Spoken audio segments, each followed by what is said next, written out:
Ang kwentong ito ay hango sa totoong buhay. Karanasan ito ni Rencio. Taong 1988, Motabato, Negros Oriental.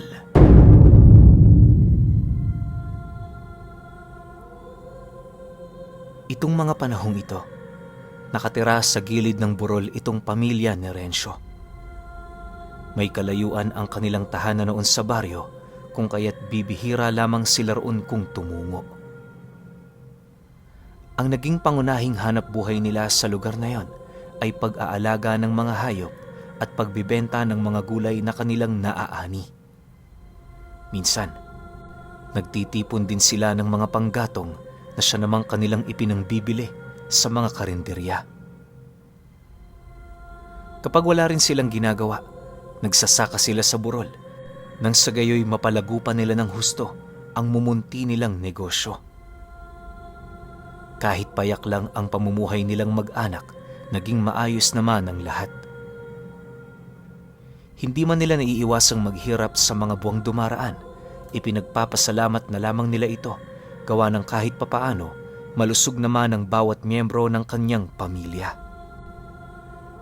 Kagaya ng karamihang tao, nagkapamilya na lamang itong si Rencio na walang kaalam-alam pagdating sa mga lihim na karunungan. Bagaman naniniwala siya sa mga aswang, aminado siyang limitado lamang ang kanyang kaalaman pagdating sa mga ganoong uri ng nilalang.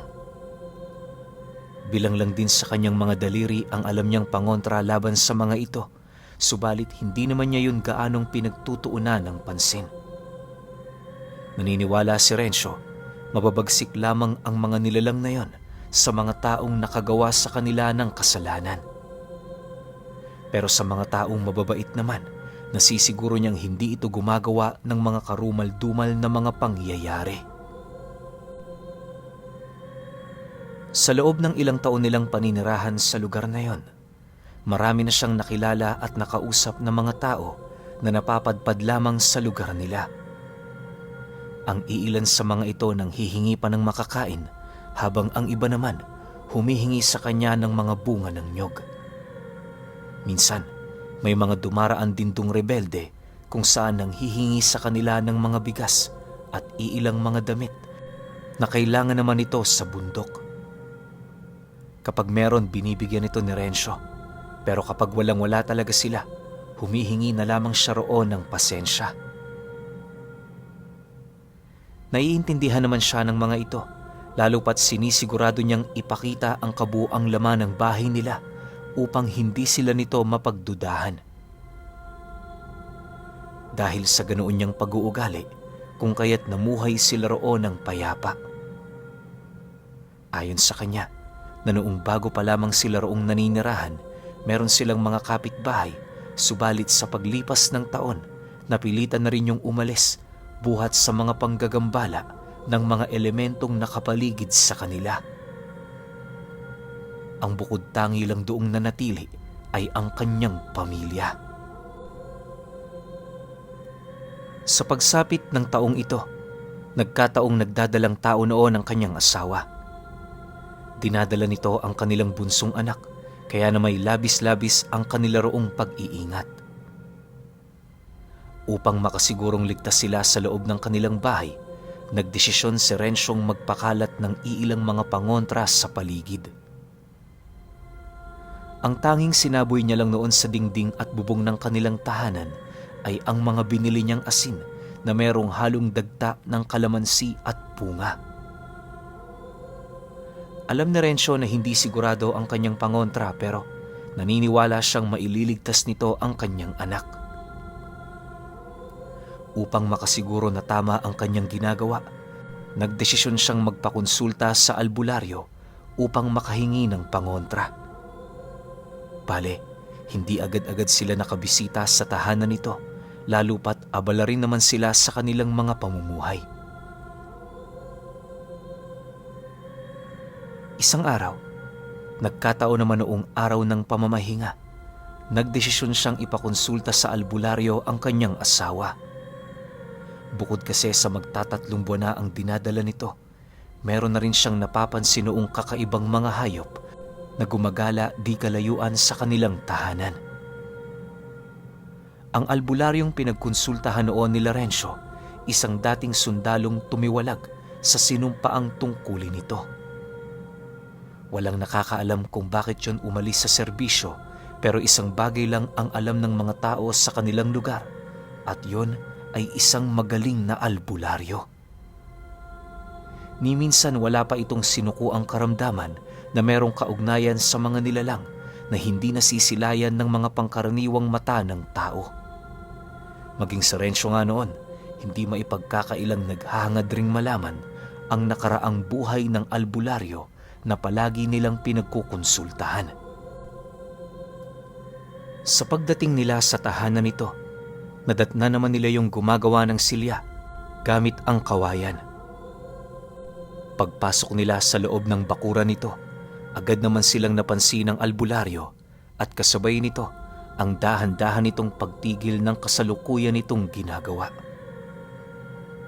Paglapit doon ni Laurencio, nagwika naman ang albularyo sa kanila ng, "Oh, ang aga nyo ngayon ah. Kumusta na kayo, Rencio? Matagal-tagal din tayong hindi nagkita." "Oo nga eh. Pasensya ka na kung nakakabisita lang kami dito kapag may dinadaing nakaramdaman.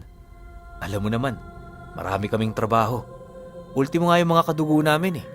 Hindi namin nabibisita rito." Sagot naman ni Rencio sa albularyo.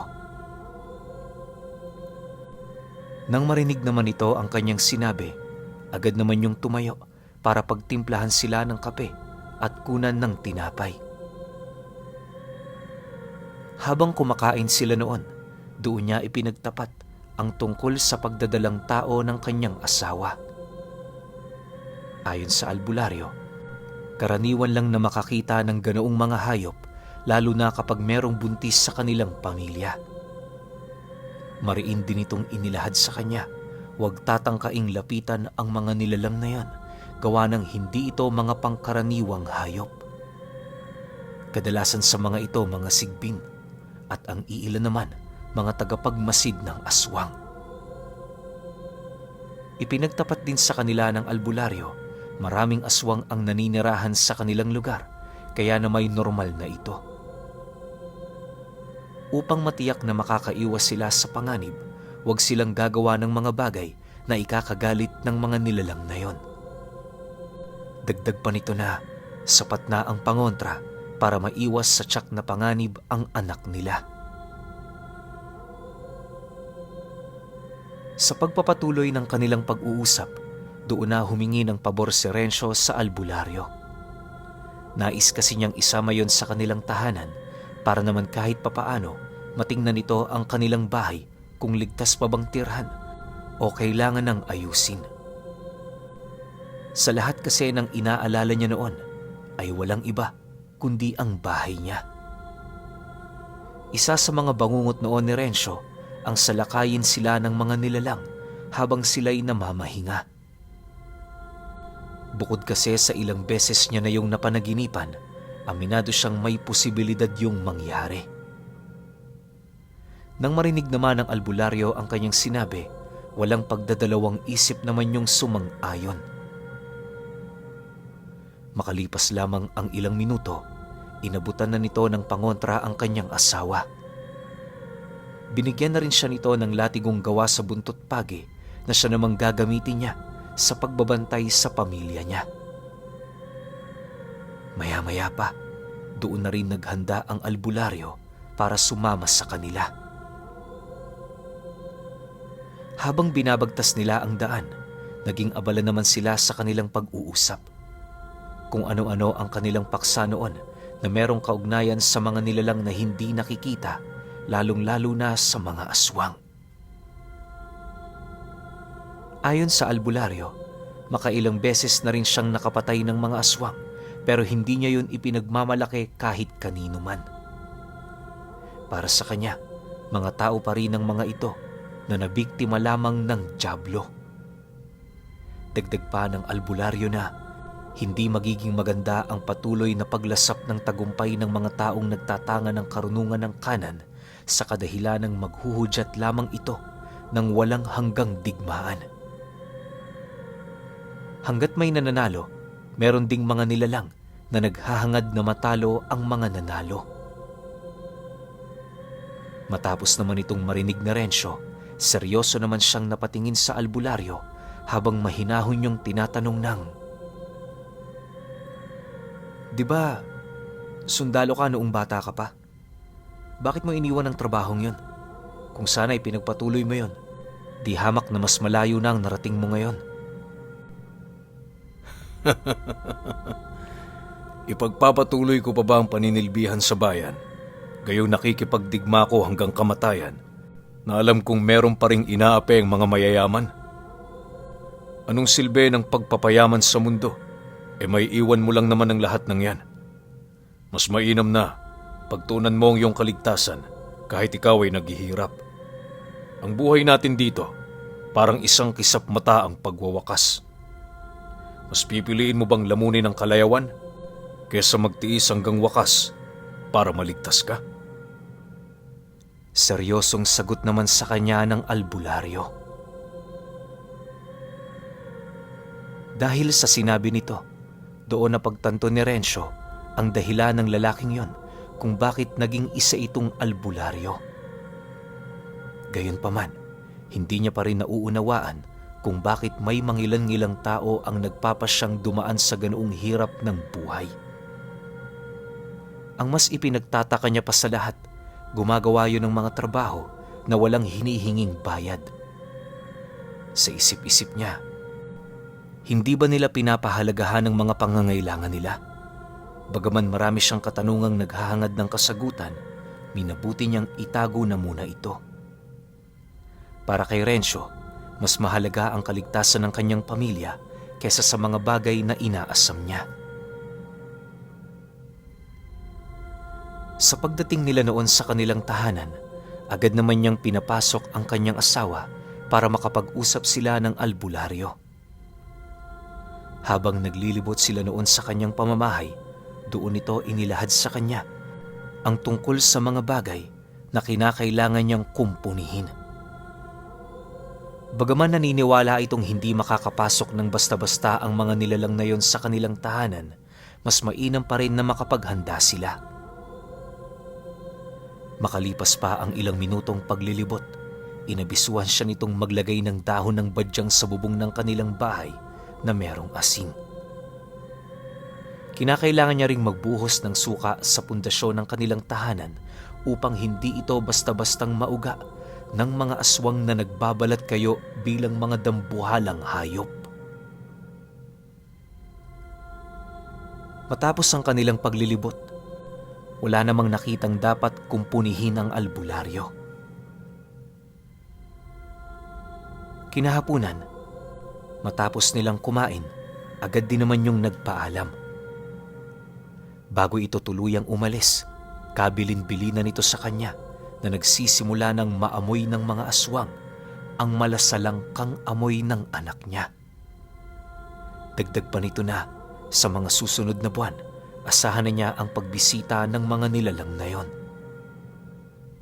Nang marinig naman ni Rencio ang tungkol dito, tumangulang naman siya bilang pagsang-ayon. Inabisuhan din niya ang albularyo na baka mapadalas ang pagbisita nila sa bahay nito upang makahingi ng payo.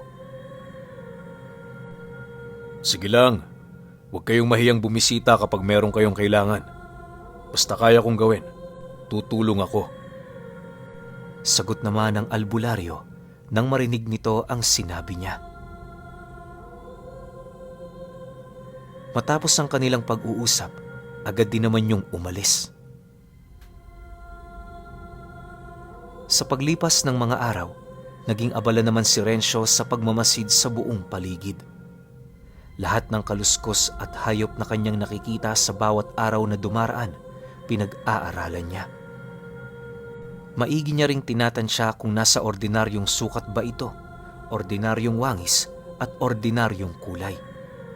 Yon ang kanyang nagiging basihan upang alamin kung mga nagbabalat kayo lang ba ang mga hayop na nakikita niya.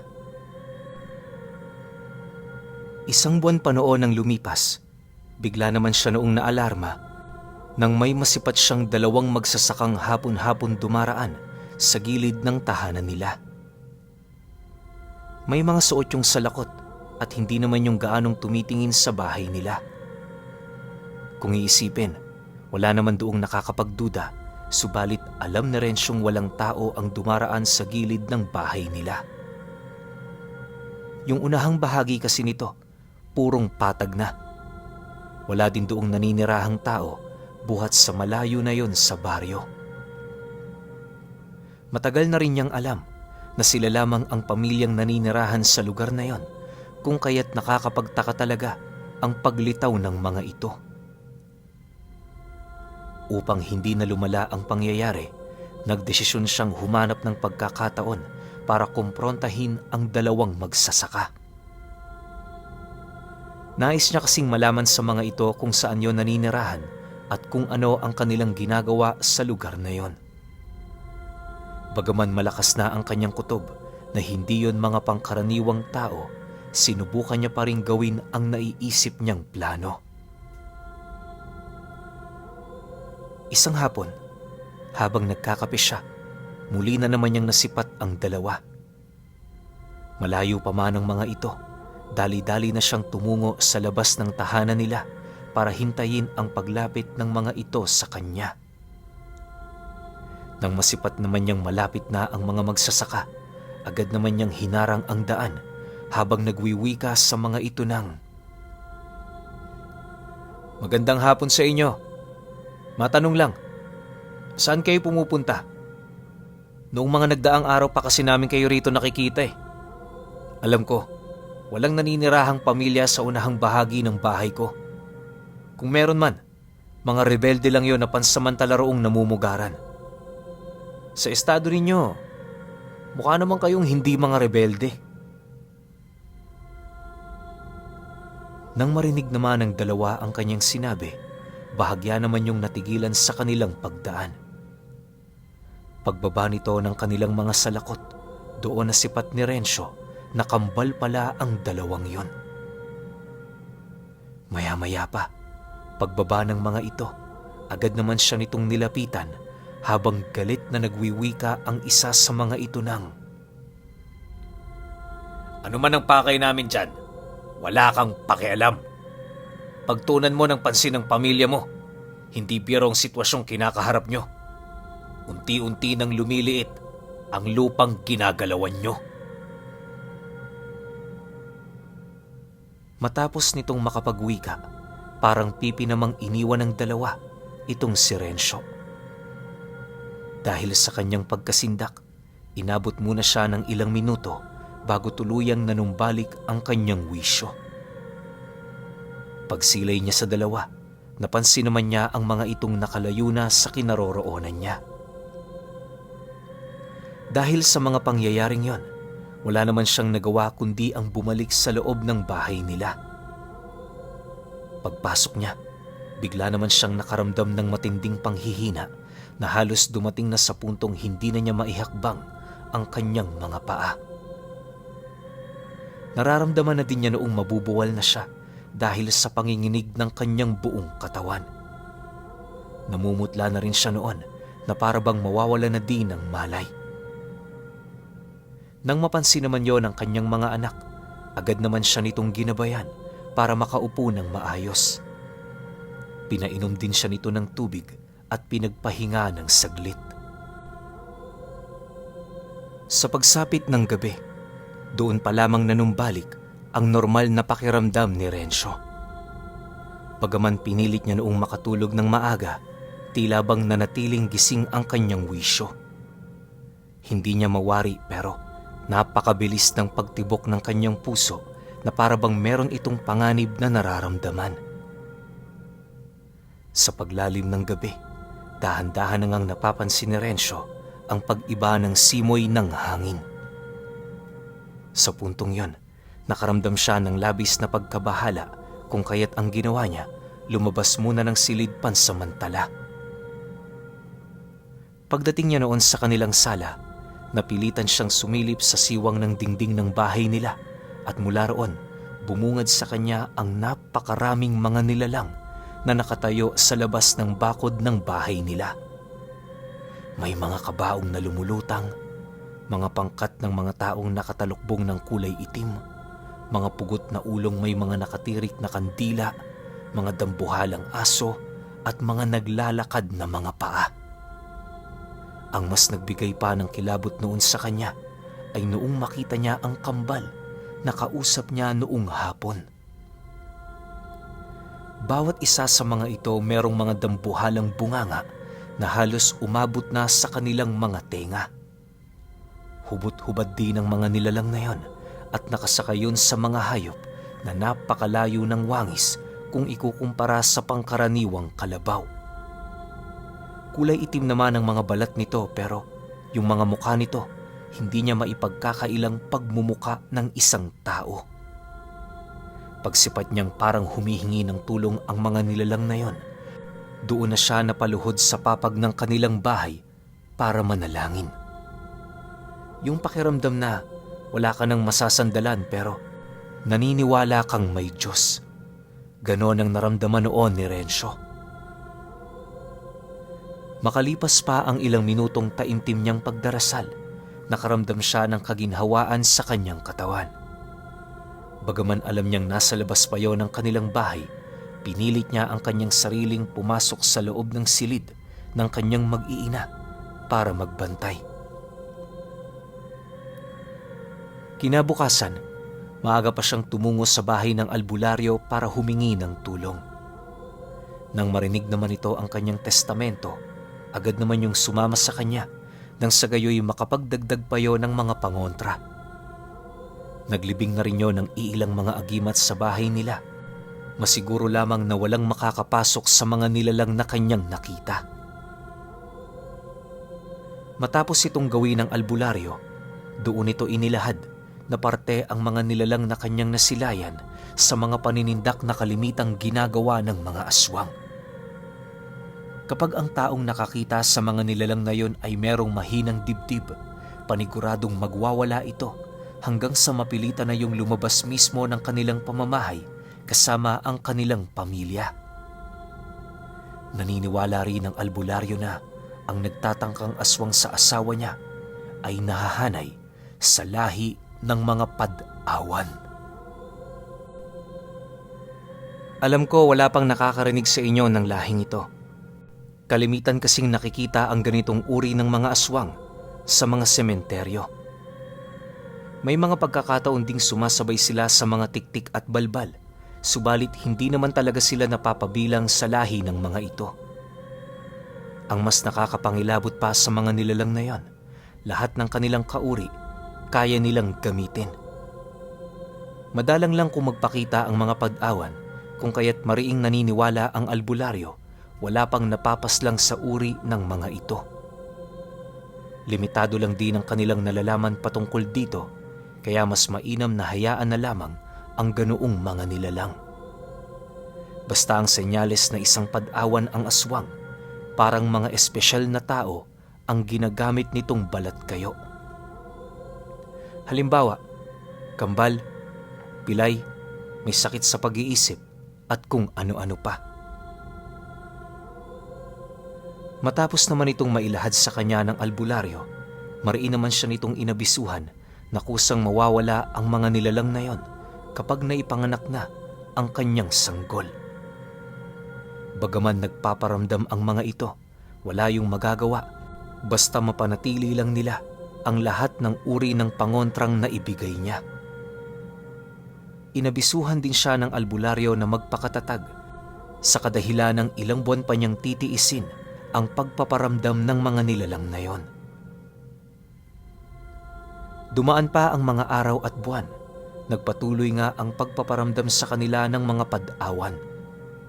Minsan, nagsasama pa yon ng mga tiktik, subalit bigo naman yung mapasok ang kanilang tahanan, buhat sa mga itinanim na mga agimat ng albularyo. Ang kinakailangan lang noong gawin ni Rencio, panatilihing sikreto ang kanyang mga nalalaman sa kanyang asawa't mga anak upang hindi yun magbigay ng takot sa mga ito. Awa naman ng Diyos, na kaya niyang tiisin ng ilang buwan hanggang sa tuluyan ng isilang ang kanilang bunso.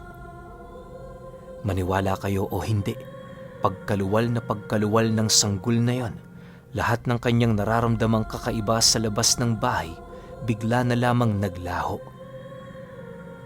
Kinabukasan nito, hindi na nila nasilayan pa ang dalawang magsasakang parating dumaraan sa labas ng bahay nila. Ipinagpasalamat naman ni Rencio ang pangyayaring yon, gawa ng pakiramdam niya na walan siya ng isang malaking tinik sa kanyang lalamunan. Pagtungtong ng isang buwan ng kanilang anak, mas lalo pa silang naging maingat, lalo pat may mga napapansin na rin silang pangkaraniwang aswang na nadadapo sa kanilang lugar. Sa tulong naman ng albularyo, hindi naging mahirap para sa kanila na maitaboy ang mga ito. Taon pa noon ang lumipas, lumaki ng malusog ang kanilang pinakabunsong anak. Labis naman noon nagpapasalamat si Rencio sa albularyo, lalo pat naging kaagapay nila ito sa lahat ng iniindang karamdaman ng kanyang anak.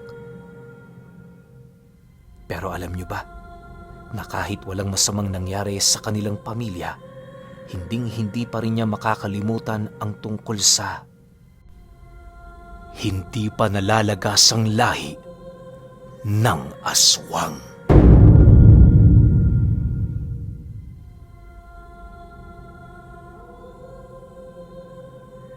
Okay, opinyon ko sa kwento. Pad-awan. Hindi kaya itong mga noodles sa Thailand? Di ba? Yung mga pad thai, mga ganun. Ngayon ko lang narinig to yung pad-awan. Pero hindi pa sila nalalagasan ng kahit isang miyembro ng lahi nila. Bakit nga kaya? Dahil ba masyado tong maingat? O gumagalaw sila sa anino ng kapwa nila aswang? Kasi nga, sabi, kadalasan tong nakikita sa sementeryo, tapos nakikipagsabayan sa mga balbal, tsaka mga tiktik. Pero hindi rin natin siguro masasabi na wala pang nalalagas sa lahi ng mga to, no? Kasi automatic naman yan na tulad nito, 3 magkakaibang lahi sa isang sementeryo. Imposible namang hindi nag-aaway-away ang mga yan, di ba? Alam ko, nagpapatayan din yan. So, malamang sa malamang nabawasan na yung lahi nito. Siguro ang pinupunto ng albularyo na nagpaliwanag sa kanila, hindi pa siya nakakapatay. Siguro sa side niya o sa mga kakilala niya o sa pulutong ng albularyo dito sa lugar na to, iniiwasan nila tong lahi na to kasi nga masyadong maingat. Yun lang yung tingin ko Pero punta tayo sa albularyo. Sobrang bangis ng albularyo na to. Isipin ninyo dati pang sundalo. Di ba ang angas pakinggan? Kaso nga lang hindi niya sinabi kung ano yung gamit niya, kung ano yung kakayahan niya. Basta ang motto niya lang na magsisilbi siya sa Panginoon bilang isang mandirigma hanggang sa mamatay siya kaysa magsilbi sa gobyerno na hindi naman niya alam kung ano yung pinaglalaban. Sobrang ganda ng sinabi ng sundalo na yon. Pero syempre, iba-iba pa rin tayo ng paniniwala. Kayo pa rin. Kung may opinyon kayo sa kwentong ito, comment nyo lang sa baba. Yun lang. Hanggang sa susunod na kwento. Salamat.